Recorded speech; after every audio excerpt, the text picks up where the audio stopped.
학생과 교직원 감염까지 나오면서 수능을 앞두고 긴장감이 높아지고 있습니다. 도교육청은 입시 학원에 대한 점검에 나섰습니다.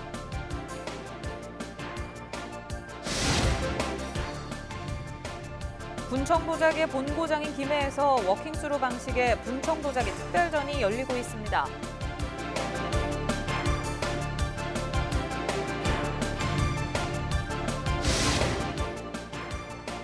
최근 코로나19 확진자가 급증하고 있는 창원시와 하동군, 사천시 세 곳이 정밀 방역 지원 지역으로 선정됐습니다.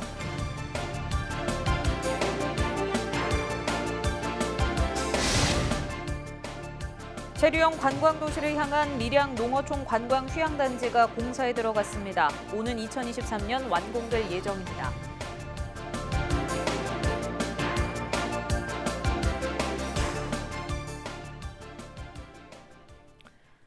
시청자 여러분 안녕하십니까? 헬로티비 뉴스 경남입니다. 경남의 코로나19 확진자 소식이 심상치 않습니다. 학생과 교직원 감염까지 나온 상황인데 수능을 앞두고 교육당국도 지자체도 방역에 힘을 쏟고 있습니다. 보도에 권정숙 기자입니다. 김해 한 기숙학원에 방역 점검반이 찾았습니다. 출입자 명부 작성부터 마스크 착용, 환기, 거리 두기 등 꼼꼼한 점검이 이루어집니다. 신분증을 보고 신분만 확인하시고 꼭 끝까지 잘 하겠습니다. 네네. 반드시 좀 철에 묻혀서 닦는 방법으로. 문고리, 그다음에 책상, 손잡이 이런 걸 갖다 청결하게. 수능을 앞두고 수험생의 코로나19 감염을 사전에 차단하기 위해 선제 점검이 시작됐습니다. 경남 2,700여 입시 학원이 대상입니다. 방역과 소독, 밀집도 감소는 필수. 강의실 지정 자석제 도입 여부와 수험생과 대면하는 강사와 직원들의 자가 진단 앱 사용 여부도 확인됩니다. 강의실에 적어도 최소 1m 이상 거리를 확보하고 있는지 그걸 제일 먼저 보고 있고, 하루에 2번 이상 환기하고 소독을 하고 있는지를 제가 보고 있고, 이 지정 자석제 운영을 권장해 드리는 거는 코로나가 확진됐을 때 밀접 접촉자를 빨리 파악하기 위해서 각 학원에. 학원 역시 감염원 차단에 나섰습니다. 막바지 문제풀이로 북적였을 강의실도 중간중간 비었고 혹시 모를 의심 환자에 대비해 격리 공간까지 마련했습니다. 코로나19로 수험생의 노력이 헛되지 않게 하기 위해서입니다. 건강에 가장 신경을 쓰고 있고 예기치 못한 코로나19로 인해 가지고 방역 수칙 기본적으로 준수를 하고 있고 우리는 기숙학원이기 때문에 외부 출입을 철저하게 차단하고 있다. 이걸 말씀드리고 싶습니다. 사람이 밀집하는 실내 공간일수록 내부 집단 감염에 더 취약할 수밖에 없는 코로나. 예방이 최선인 만큼 교육당국은 고등학교가 원격 수업으로 전환하는 수능 일주일 전인 26일에 맞춰 학원도 대면 수업을 자제해달라고 권고하고 있습니다.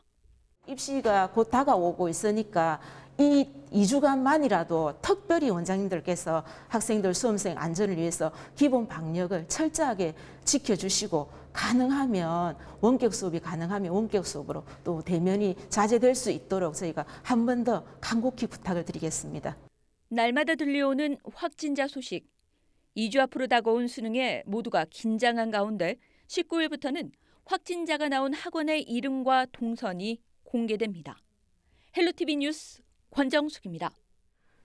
코로나19 장기화로 축제가 취소되는가 하면 온라인 등 비대면 방식으로 진행이 되고 있는데요. 분청 도자기로 유명한 김해에서도 사람들의 접촉을 최소화하는 워킹스루 방식의 분청 도자기 특별전이 열리고 있습니다. 그 현장 표영민 기자가 다녀왔습니다.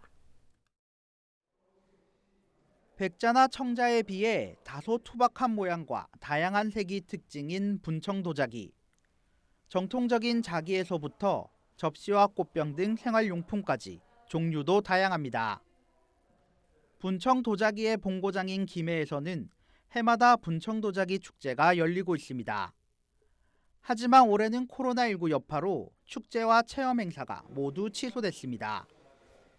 대신 김해 분청 도자 가을을 만나다를 주제로 온 오프라인 특별전이 진행되고 있습니다. 축제 취소로 어려움을 겪고 있는 도예인을 돕기 위해서입니다. 코로나19로 인해서 굉장히 우리 도자 소공인들이 굉장히 어려움을 겪고 있습니다. 그래서 이제 그런 그 타겟책으로 일환으로 이제 지금 이 행사를 개최하게 됐습니다. 특히 코로나19로 엄중한 시기인 만큼 사람들의 접촉을 최소화하는 워킹스루 방식을 택했습니다. 지난해 아프리카 돼지열병으로 축제 취소의 아픔을 겪었던 도회인들은 특별전이 열리면서 그나마 한숨을 돌렸습니다. 워킹스루 행사를 함으로써 이렇게 축제를 이어나가는 계기도 되고 시민들에게 우리가 아직 이렇게 열심히 도자기도 만들고 행사도 열심히 준비하고 있다는 것을 알릴 수 있는 좋은 계기가 돼서 좀 무척 기쁘게 생각하고 있습니다. 워킹스루 특별전에서는 분청 도자기 관람은 물론 마음에 드는 작품을 직접 구입할 수도 있습니다. 방문객들은 소박하면서도 예술성까지 갖춘 분청 도자기를 보며 코로나로 지치고 우울해진 마음을 달랬습니다. 아기자기한 그릇들이 너무 많아요. 그래서 자세히 보고 어디에 사용하는 건지도 잘 물어보고 이참에 우리 전통 도기에 대해서 좀 배워가고 싶습니다. 현장을 직접 찾지 못하는 관람객들은 다음 달 1일부터 온라인 플랫폼을 통해 다양한 프로그램에 참여할 수 있습니다. 김해 분청 도자기의 우수성을 확인할 수 있는 워킹스루 특별전은 22일까지 열립니다. 헬로티비 뉴스 표영민입니다. 무려 24차례 발표된 땜질식 부동산 정책, 그리고 풀렸다 다시 원상복귀된 부동산 조정 대상 지역. 지금 부동산 시장이 마치 롤러코스터처럼 오르락내리락 정신이 없습니다. 특히 이번에 규제 지역으로 지정된 7곳 중에 부산이 5곳이나 되는데요. 이에 대한 부동산 시장 안정과 우려의 목소리가 교차하고 있습니다. 김현정 기자가 보도합니다. 해운대구 우동의 전용 면적 84제곱미터 아파트. 지난달 매매가 10억 5천만 원에서 한 달 새 3억 원 가까이 올라 13억 3천만 원에 거래됐습니다. 한국감정원의 아파트 매매 지수를 보면 특히 해운대구는 부산 지역 변동률의 3배 이상 차이를 보여왔습니다. 껑충껑충 뛰는 아파트 가격에 국토교통부가 20일 규제 지역을 지정해 발표했습니다. 이번에 지정된 규제 지역은 부산에만 해운대와 수영, 동래구가 재지정됐고 남구와 연제구가 추가됐습니다. 자고 나면 집값이 상승했던 부동산 시장. 규제 지역 지정 이후 현장의 상황은 어떨까? 그러니까 말 나오고 나서부터 조용해요. 지난주부터 조용하다가 어제부터는 확실하게 손님이 없죠. 아예 없는 상태. 그죠? 조금 감망하겠죠. 그러다가 이제 뭐 다음 주나 그 다음 주쯤 되면 조금 내리겠죠. 부동산 시장 안정을 위한 조정 대상 지역 지정이라지만 지정된 구 내에서도 동별 편차가 큰 만큼 핀셋 규제 등이 세밀하게 필요했다는 지적입니다. 지역 경제가 급격히 위축될 수 있다라고 하는 것을 좀 감안했을 경우에 규제 지역을 좀 최소화하고 동별 핀셋 규제를 좀 했으면 하는 아쉬움이 좀 남아 있습니다. 그 부산 지역의 주택 시장은 그 당분간 가격이 하락 안정세로 돌아설 가능성이 있고, 다만 해수동 재건축 대상이라든지 재개발 대상 주택의 경우에는 그 규제 지역 지정과 관계없이 가격을 다소 조정을 받지 않을 수도 있다. 이에 대해 해운대구 가불지역구 하태경 김미애 국회의원은 각각 입장을 밝히며 정부의 오락가락 부동산 정책을 강도 높게 비판하기도 했습니다. 바로 지난해 11월 조정 대상 지역 규제에서 해제됐던 해수동이 불과 1년 만에 다시 규제로 묶여버렸습니다.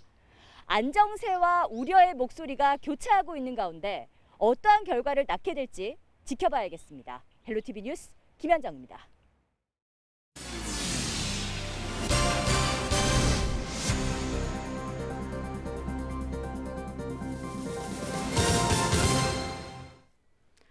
창원시가 21일 0시 기준으로 감염병 확산세가 진정될 때까지 진해 지역의 모든 공립공공시설의 운영을 전면 중단합니다.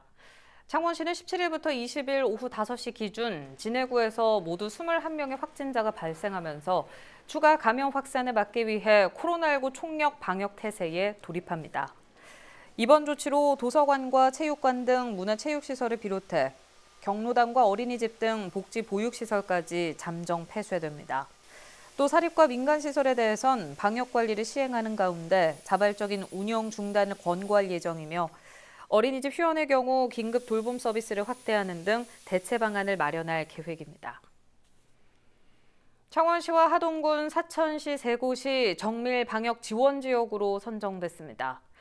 경남도는 최근 확진자 급증으로 사회적 거리 두기를 1.5단계로 격상한 창원시와 하동군, 그리고 노부부 확진자로 지역 감염이 확산한 사천시에 대해 질병관리청이 정밀 방역 지원 지역으로 선정했다고 설명했습니다. 이들 지역에선 앞으로 2주 동안 집중적인 코로나19 예방 교육과 방역 감시 점검 강화, 필요한 비용과 인력 등을 지원받습니다. 또 발열이나 호흡기 유증상자에 대한 검사 폭을 넓혀 지역 내 위험도가 높은 시설과 집단 등의 선제 검사를 시행해 위험 요인을 최대한 빨리 찾아낼 계획입니다. 밀양이 체류형 관광도시로 나아가기 위한 밀양 농어촌 관광 휴양단지가 공사에 들어갔습니다. 밀양시는 20일 농어촌 관광 휴양단지 조성 사업 착공식을 개최하고 본격적인 공사를 시작했다고 밝혔습니다.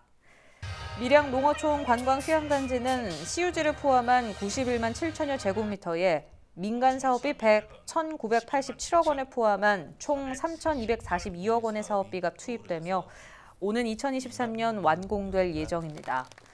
농어촌 관광 휴양단지는 농축 임산물 종합 판매타운과 국제 웰리스토리타운, 스포츠파크 등 6개의 공공사업과 18홀 대중제 골프장, 100호 실내 리조트 호텔 조성 등 2개 민간사업으로 구성됩니다. 1950년 마산 보도연맹 사건 당시 이적 행위를 모의했다는 이유로 불법 체포 감금된 뒤 사형당한 희생자 15명이 70년 만에 무죄 판결을 받았습니다. 창원지법 마산지원은 국민보도연맹 사건 민간인 희생자 A씨 등 15명의 재심 청구에 대해 무죄 판결을 내렸다고 밝혔습니다. 이들은 1950년 8월 국방경비법 위반 혐의로 마산지구 계엄사령부 고등군 법회의에서 사형 판결을 받고 숨졌습니다. 재판부는 공소 사실을 증명할 어떤 자료도 제출되지 않았다며 범죄 사실의 증명이 없는 상황에 해당하므로 무죄를 선고한다고 판시했습니다. 거제시가 경남 최초로 민관 주도형 공공 배달앱을 도입합니다. 거제시는 소상공인들에게 큰 비용 부담이 되는 배달앱의 중개 수수료를 낮추기 위해 20일 한국외식업중앙회 거제시 지부와 주식회사 원큐와 함께 업무 협약을 체결했습니다. 민관 협력형 공공 배달앱은 기존 배달앱과 다르게 중개 수수료와 광고비 등 배달앱 사용 시 발생하는 수수료가 없습니다. 이번 협약을 통해 거제시는 모바일 거제사랑 상품권을 공공 배달앱의 결제 수단으로 제공하고 홍보 마케팅을 총괄하며 주식회사 원큐는 플랫폼 구축과 배달 주문 관련 서비스를 무상으로 제공하는 역할을 하게 됩니다. 창원에 있는 한국기계연구원 부설 재료연구소가 20일부터 독립기관인 한국재료연구원으로 새 출발했습니다. 지난 1976년 한국기계금속연구소로 출발해 기계연구원 창원 분원을 거친 재료연구소는 지난 4월 국회에서 관련법이 개정되면서 44년 만에 독립연구기관으로 출범했습니다. 재료연구원의 개원식은 다음 달 4일 열릴 예정입니다. 마산 자유무역지역 출범 50주년 기념식이 20일 마산 자유무역지역관리원에서 열렸습니다. 이날 기념식은 해외시장 개척과 소재부품 국산화에 기여한 공로로 은탑 산업훈장을 받은 대신금속 박수현 대표이사를 비롯해 유공자 28명에 대한 포상이 전달됐습니다. 산업통상자원부는 자유무역지역의 재도약을 위한 자유무역지역 2030 혁신전략과 지역별 첨단 주력산업 거점화 등을 발표했으며 마산 자유무역지역 발전에 대한 비전도 선포됐습니다. 한국전자기술연구원 동남권본부가 20일 창원에서 첫 삽을 떴습니다. 한국전자기술연구원은 우리나라 스마트 제조 선도기관으로 스마트 제조 핵심 기술과 디지털 전환 기술이 합쳐진 공정혁신 데모 공장을 창원에 짓습니다. 한국전자기술연구원 동남권본부는 지역의 주력 산업인 기계와 항공, 방산기업 등 디지털 공정에 적용된 최첨단 라인을 구축해 원가 절감과 불량률 감소 등 생산성 향상에 중요한 역할을 수행하게 됩니다.